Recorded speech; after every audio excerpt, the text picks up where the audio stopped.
针对这场战争，没有想到现在是副总统范斯要带头造反了，捅刀川普。等一下我们来看到底是怎么一回事。那美军现在的最新伤亡数字，我们也带观众朋友稍微来看到最新的数字，来自于美国国防部的证实。他说目前是7名美军阵亡，另外140个人受伤，当中8个人伤势是重伤，非常的严重的。会不会影响到期中选举，拉起了警报呢？共和党现在也在分裂切割，要自保。我们今天就这些政治议题一起来看看，对于美国国内的冲击到底有多大。好，来看到的是，确实这场战争已经影响的就是美国政治的分裂了。川普自己坦言的，他说他现在跟副总统范斯在伊朗这场战争上面的问题已经完全的不同调了。因为范斯他主张的是，美国你不应该这么多的介入海外事务，应该减少对于海外的军事介入。美国不应该再让自己陷入在中东的战事的泥淖当中了。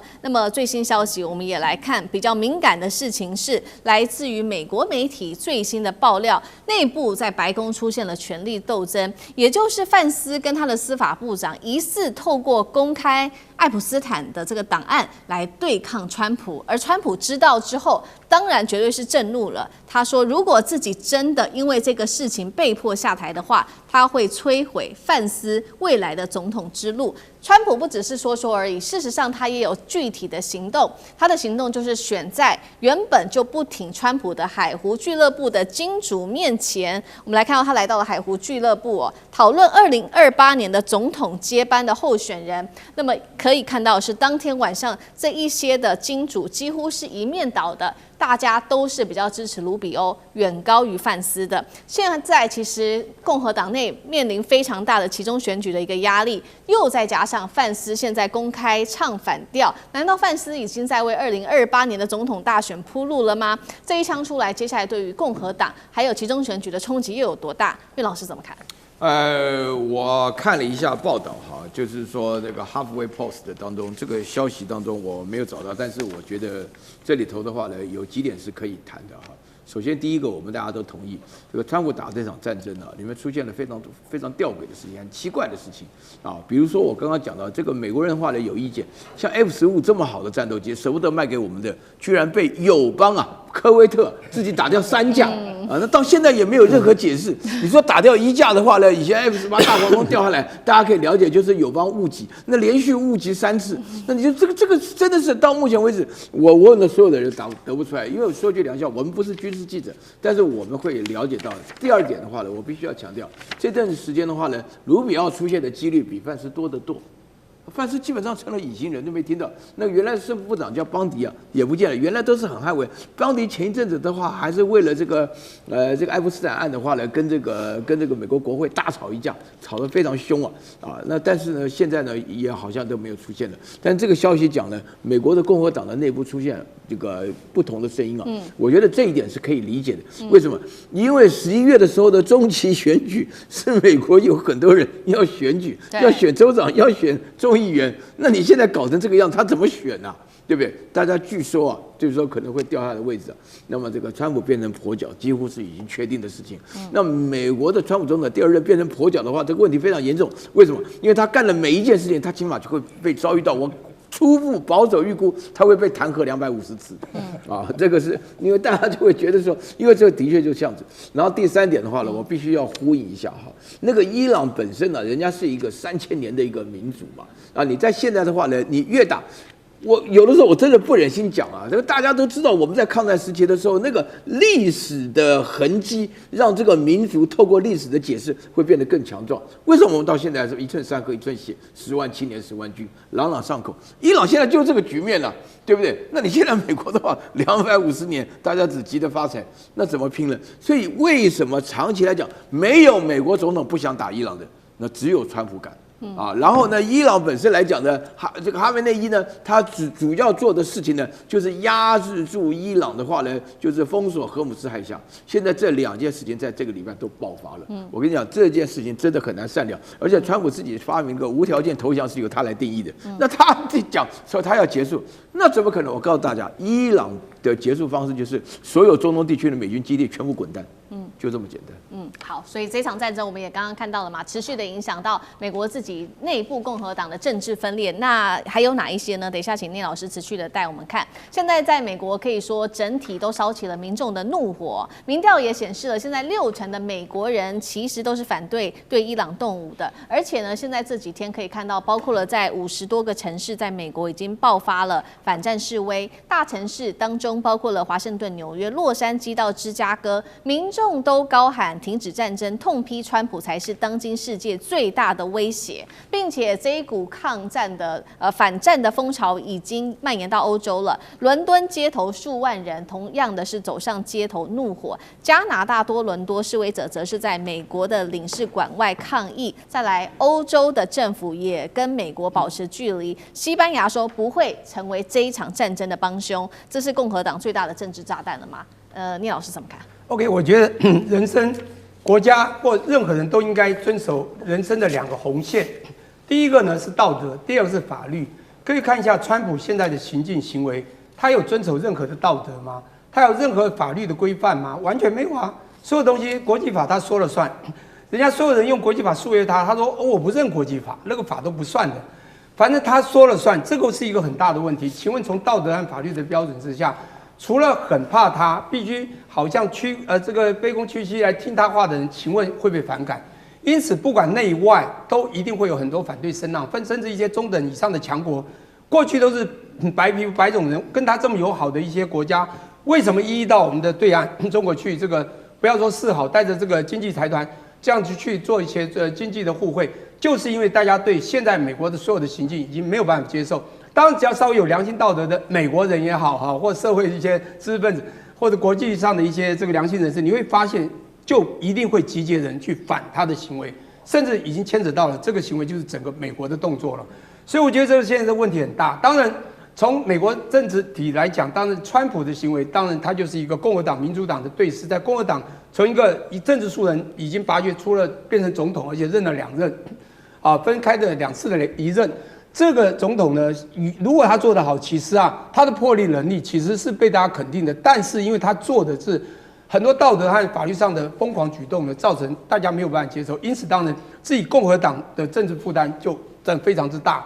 民主党当然这就可以有机会见缝插针。所以以川普来讲，不管在任何时候的反护长的话语，或者非常自豪的话，只报人家之短永远讲自己之长，把自己的这种弱点藏起来的这样的问题，一定会出问题。各位，我先要讲一个东西，你知道我稍微研究过川普这个人。他在年轻30几岁的时候，他常看电视，很关心政治。他以前就想选总统，而且说他一定选得上。各位你要知道，他当时我爬搜他最讨厌一个总统是尼克森，他觉得尼克森做得很烂而且被弹劾下台嘛。但是他最欣赏的总统就是雷根。他40几岁的时候，你可以发觉雷根从1980年到1982年，他很多行径都在学雷根。包括你知道广场饭店他会买下来，是因为广场这个1985年9月20号跟这个美日英德法5个国家开了广场饭店协议之后，他在2年3年后把它买下来。你知道他去拜访雷根的时候是带着什么眼光？连续去了好几次，你去稍你就知道，他一直很多路线都跟雷根走。他很讨厌尼克森，对不对？可是你会发现，各位也可以去看一下，有一部电影就叫《尼克森》，就是尼克森。尼克森当时被人家反对，就是做了一件大事。为什么？大家知道越战1955年到1975年20年。这之间，尼克森1968年上任，他做了什么事？他上任以后，他做一个动作，说打太久，他消耗战太强了，我们没办法接受，我要撤军。这是好的。结果呢，他偷偷做秘密行动。1968年说要撤军，是暗地就跟川普一样，表面说撤军，在1970年相反做了一个叫 linebacker 的行动，叫做后卫行动。你要干嘛呢？去扩大秘密轰炸柬埔寨、辽国。为什么？他这个因为北越南越的战争，他为了南越要去去封锁那个胡志明小道那个北越的地方，他就乱轰，就轰了以后，就像现在他打伊朗一样，召集群起激愤，你知道吗？愤怒，而且非常多的美国人在里面也是一样反抗，就像你刚刚讲的，这样美国人也是反抗只是当时呢还在校园，因为反这件事，反他的秘密行动扩大的这个秘密去炸这个柬埔寨、辽国，而在校园开枪，还死了好多人。尼克森当时的事情呢，也因此呢被非常多记者在挑衅他为什么在这个时候要撤军，还去扩大去攻击柬埔寨、辽国的事情，他不是发生在他身上吗？你不觉得在政治就会产生很大的负担吗？你觉得他还能够撑多久？我真的是很怀疑啦。但是当然，他现在所有的政治内阁全是中心内阁，他原来把他自己封锁的死死的，好好的，对不对？这个防线的确很强，可是你知道，全部都怕他了。你知道这次我觉得最恶心的，我来形容的一件事，各位我不知道，那应该不是 AI， 如果是 AI 我就要道歉。川普呢，人家问他为什么把一个小学炸了死掉160几个、170几个。如果这是真的话啊，我这样讲，他讲什么话呢？他说不是我们炸，我们发现的是他们自己炸的。结果假设是真的哦，你知道这个话绝对是假的嘛？然后他为了要证实，他不能自己讲，他就马上跟那个赫塞斯战争部部长讲，对不对？你说对不对？各位去爬一下，他说对，是对方炸的。你不觉得中间那个中心到完全没有道德，完全没有基础，胡乱把世界搞得一塌糊涂？你觉得有道德良心的人能再继续支持川普吗？就算你能力再，就算你再有钱，就算你再有 power， 就算你再要 MAGA 把 America 要 make great， 人家已经没有办法接受了。好，所以现在其实面临很快的今年的11月份期中选举，川普除了面临自己来自于人民内部非常大的压力，还有甚至是共和党内自己内部人士的压力之外，其实另外一个压力则是来自于全球会给他的压力，也就是这个能源市场的压力。因为荷姆兹海峡现在几乎瘫痪了嘛，国际油价狂飙。虽然美国是很重要的产油国之一，但是确实它有1/3都还是仰赖进口的，也代表是说这个国际油价还是会持续的影响到这个川普的，那么也会让美国的经济受到波及。尤其是《纽约时报》最新也报道了说，这一场战事继续的下去，那么影响的就是通膨了，可能从2%今年升到4%，经济成长率从2.4%，今年预估会下挫到只剩下1.6%。川普还能打这一场不对称跟伊朗的这个战术吗？干哥怎么看？我要在历史上面留名，这些都可以被牺牲的。但是大家要知道哈，你有没有想过，美国自己本身是最大的产油国啊，对不对？其实老实讲一句，伊朗他把这个油路给封了，然后把荷姆兹海峡给封锁了，那川普为什么要怕？好，我现在坦白跟各位讲，因为美国自己本身身为最大的产油国，但是它仍然需要靠1/3的油来进口。为什么？因为美国所生产的油大部分都是轻质原油，就是用在汽车，生产出来的是汽油。可是你要飞机用的油，或者是柴油、重车用的油，那叫重型原油，就没有了。所以它必须要从外面进口，所以它自己出口1/3，它又进口1/3。然后呢，美国有全世界最大的战略储备油田在哪里？在路易斯安那跟德克萨斯州的地底下。在就是盐湖，它外表都就看起来就像盐沼一样哈，就是盐池一样。那事实上，他们就是因为那是个很干燥的地方，很容易储藏这样的那个石油，经久不会变质这样。那问题是，你知道美国这个最大油田可以储藏多少吗？它4座油库可以储藏4.15亿桶，平常。如果要打仗的话，共可以存7亿桶，这就是他们准备要打仗。现在他们没有达到这个数字，现在大概在4亿桶上下。那可能这样子大家没什么概念。我现在就讲好了 ，IEA 就是国际那个能源总署，它自己本身有32个会员国，那这32个会员国，美国除外哈，32个会员国加起来是多少？它有多少储备？12亿桶。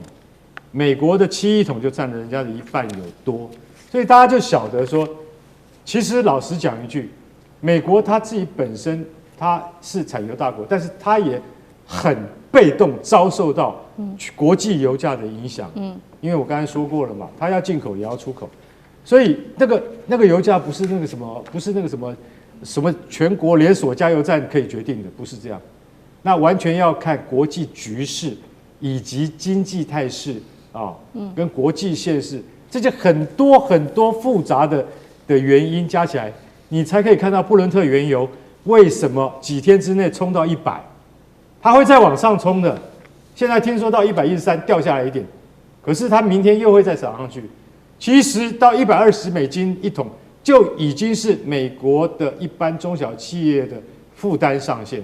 大家就看到说，在这个情况底下，荷姆兹海峡如果没有早日开通的话，对于全球影响很大，对于美国自己本身的影响更大。所以我认为说，川普在这个地方，他总是到最后一定要听一下，拜托卢比欧跟你讲的，你要听一下嘛，对不对？的确对我们国内的经济会产生一定的影响的时候，你那时候 GDP 你就不能不管，就国民的感觉你就不能不管，因为那也牵涉到你跟其他主要贸易伙伴的经济关系，会使你的那个贸易额跟那个指数下降。那对于美国来讲，对于中层老百姓占大多数来讲，对于他们的收入一定有绝大的影响。这就是海湾战争、荷姆兹海峡被封锁来所造成的结果。好，谢谢干哥。那我们休息一下，马上回来。